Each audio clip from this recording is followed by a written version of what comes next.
All right, today's Locked On Bucks, we deal with the news. Damian Lillard out indefinitely. Camille and I take a look at what's next for this Bucks team and how they'll sift through the rest of the regular season, and I think very likely playoffs without Damian Lillard. We get into that discussion next.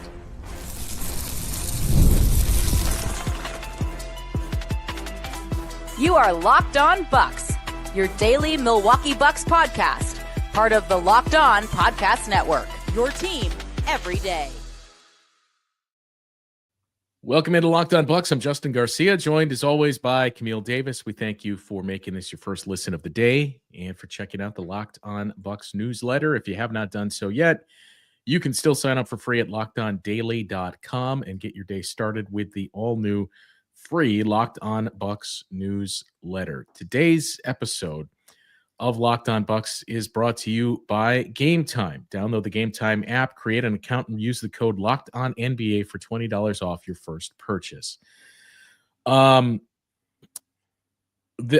news yesterday, and this is, we didn't know this, but we both kind of knew something was coming. Sometimes you'll get some privileged information. And we were kind of tiptoeing it around the show that you can still hear that we recorded in the afternoon yesterday. But we'll wait to see what's going on with Dame. I was of the understanding he was going to miss the rest of the regular season based on some of the things that I had heard. And then this one comes out. And look, I mean, first and foremost, who cares about basketball when it's something as severe as blood clots that Damian Lillard is dealing with? So we obviously wish him well and hope that his health is no issues go forward. We've seen this end the career of Chris Bosh, other players currently dealing with it. Victor Wembanyama is out for the rest of the year. Asar Thompson had it for a while. Brandon Ingram had it. Asar Thompson, his season came to an end around January last year with this. So it's a very serious ailment. So that's first and foremost out there for Damian Lillard, and the way the Bucks handled it too. Like, we care about Dame's health. So out indefinitely. We're not even putting a timeline of we hope he can come back. And I know there's been some other reporting that's come out of, hey, there's optimism that he's going to be able to return for the playoffs. Neither of us are doctors, Camille. I just know when I hear things like blood clots and blood thinners, there are ones that are more severe than others. It's still pretty severe. And for me, it's hard to imagine a player returning to the court within a month and a half, months of this issue. Yeah, it's tough because when you're on blood thinners, any type of hard impact you receive can cause internal bleeding. It's just a very dangerous game that you don't really want to play around with. So I felt some hope seeing the reports of saying, hey, there's optimism around the fact that this isn't really serious. They caught it early. Dame should be fine. And optimism around the fact that he might be able to return this season. But to your point with that, I'm not getting my hopes up around Damian Lillard returning. If he does, that's great. But first and foremost, he has to be healthy. He has kids. He has a family. That takes the utmost importance. And the timing of it is just unfortunate. It feels like the Bucks sold their basketball soul or something in 21 to get that title, because ever since then it's been some type of injury heading into the playoffs or during the playoffs that has affected the Bucks run.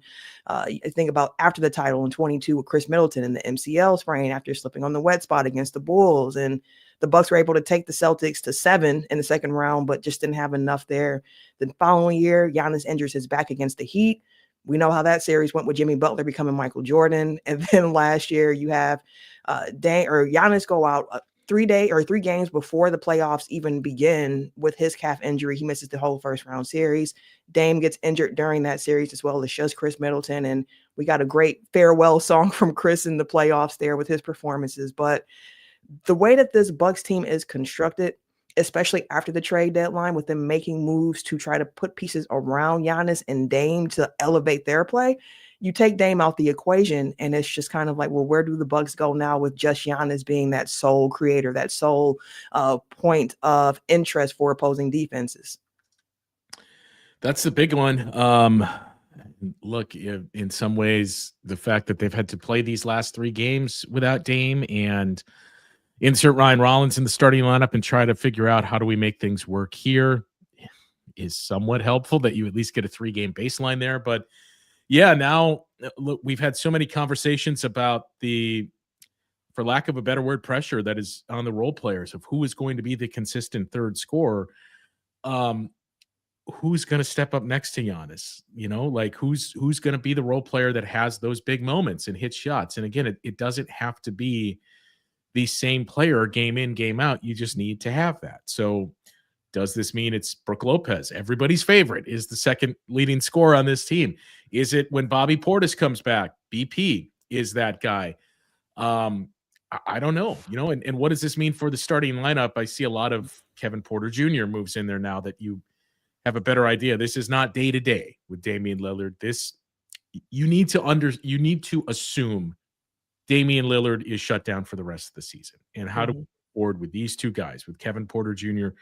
and Ryan Rollins? So with that, I guess, who do you think starts? Do we continue to see Ryan Rollins in the backcourt, or is this the opportunity for KPJ? I think it might be a situation where Rollins remains that nominal starter, but the minutes might reflect that Kevin Porter Jr. is getting starter minutes down the stretch here, or Gary Trent Jr. is getting those starter minutes down the stretch here. But Rollins does provide that defensive edge. And if you're going to lean in on something here for this Milwaukee Bucks team, we know the offense has been the struggle. But if you're now constructing everything around Giannis here, it makes some sense to me to try to lean in on that defense a little bit more, and then let that bench unit really be your guys off the bench who can come in and get some buckets by a dozen. So, and again, I think the minutes overall, like if you look at what Ryan Rollins will end up playing in this situation that I'm proposing, you know, it's probably still like 20 minutes or so, but Kevin Porter Jr. might see an increase in his minutes as well as Gary Trent Jr. They're going to need them. And I've been saying Bobby Portis is somebody who's very important to this team after the trade deadline with how they're constructed now. And with Dame's injury news, again, even more important, I think Bobby Portis is for this team. They're really going to need that offense that he's able to create for himself, as well as seeing if he can create some for others as well. Yeah, I think you keep it as is for now, and we'll dig into that a little bit more. We'll take one quick break here and dig into what does this mean to the starting lineup, and is this an impetus for, okay, maybe we do need to make some changes to the starting five now that we know we're going forward indefinitely without Damian Lillard. So we'll get into that conversation coming up next here on Locked On Bucks. Time to talk to you now about our friends at Game Time. There's nothing like watching live basketball. There's the energy in the crowd, the sound of the sneakers on the hardwood. Might even see a celebrity sighting, even courtside at Fiserv Forum. If you want to catch a game in person, Game Time makes getting tickets easier than ever. Their new feature, Game Time Picks, filters out the fluff and shows you only the best deals on great seats, so you don't have to waste time scrolling through thousands of tickets. You can shop for tickets easily. Just open up the Game Time app and find all the amazing deals that are out there, with some huge matchups coming up on this calendar. Super deals exist as well, where Game Time highlights those deals, giving you the best bang for your buck.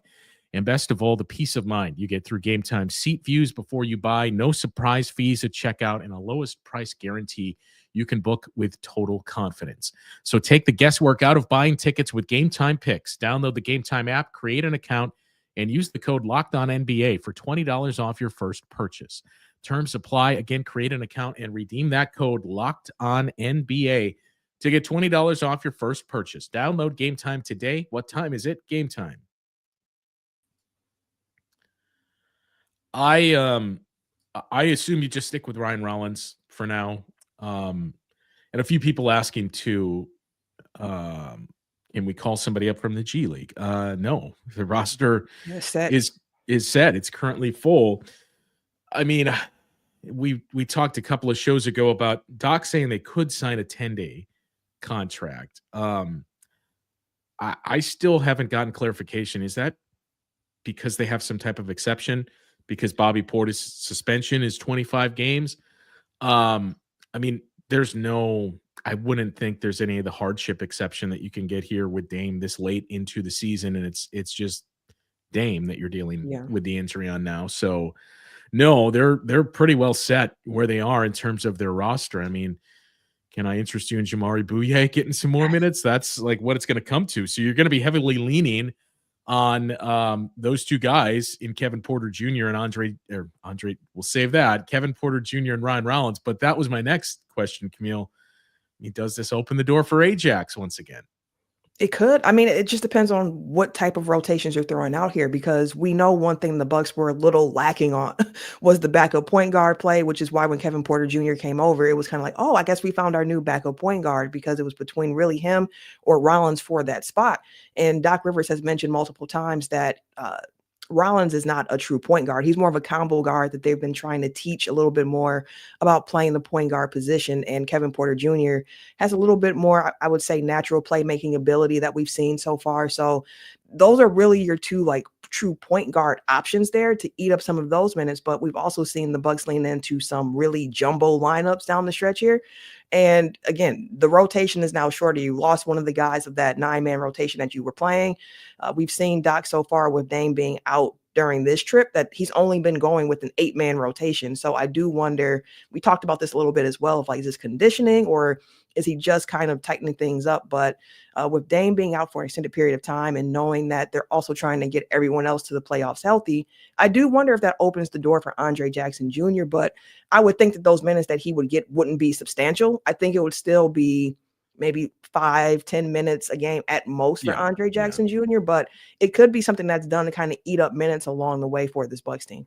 Yeah, and look, I excuse me, I think the big thing too is like if foul trouble exists with either of those guys, because before one of them was the odd man out, and now that's no longer there. So if there is, I don't even want to say if there's a positive to this, but like the one thing that this does for the Bucks is the 5-man groupings you have on the floor at any point. I don't think you really pick apart and say, here's the weak spot. I mean, as the roster is currently constructed, and again, Dame had been much better defensively. He'd been very active with his hands, and we'd seen him triggering loose balls and creating steals. It's the size that's the biggest issue that teams are going to target. And in KPJ and Ryan Rollins, you got bigger point guards. In the case of Rollins, a guy with a near 7-foot wingspan. So the good news is, hey, we feel like our defense is not going to be impacted by this at all. Unfortunately, we have not been discussing the defense all season. It's been the offense that has been where the issues have fallen. And I mean, look, we go back to some of these games in the clutch, Camille, the way that game ended against the Phoenix Suns, other games down the stretch on this trip against the Golden State Warriors in the fourth quarter. Like, those are the moments where, even though we'd pointed out the numbers were not what we had typically seen from Dame in those moments, but still, the threat of having Damian Lillard out there and making the defenses account for somebody else that they would otherwise say, look, if it's Ryan Rollins, even if he's 5 for 7 on threes today, we'll see if you can get to 6 for 8.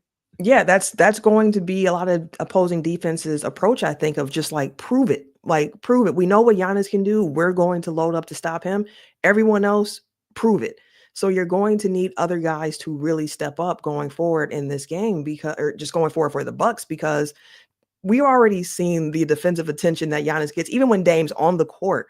And now with him out, it is going to change the court dynamics quite a bit for this team and how opposing defenses are playing them. So it's going to be on those guys. It's going to be it'll be a beautiful time, Justin, for AJ Green to break out of the shooting slump that he has been in over the last 10 games.